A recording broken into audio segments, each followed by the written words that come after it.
कुछ इंसानों में ये वस्फ होता है कि वो ऐब जानकर भी साथ नहीं छोड़ते।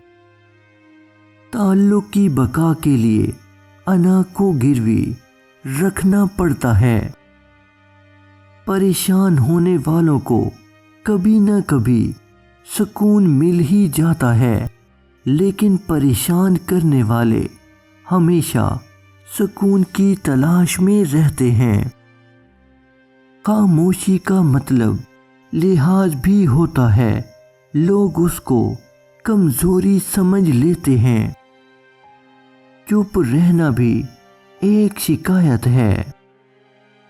इंसान सबसे ज्यादा जलील अपने मनपसंद लोगों से होता है।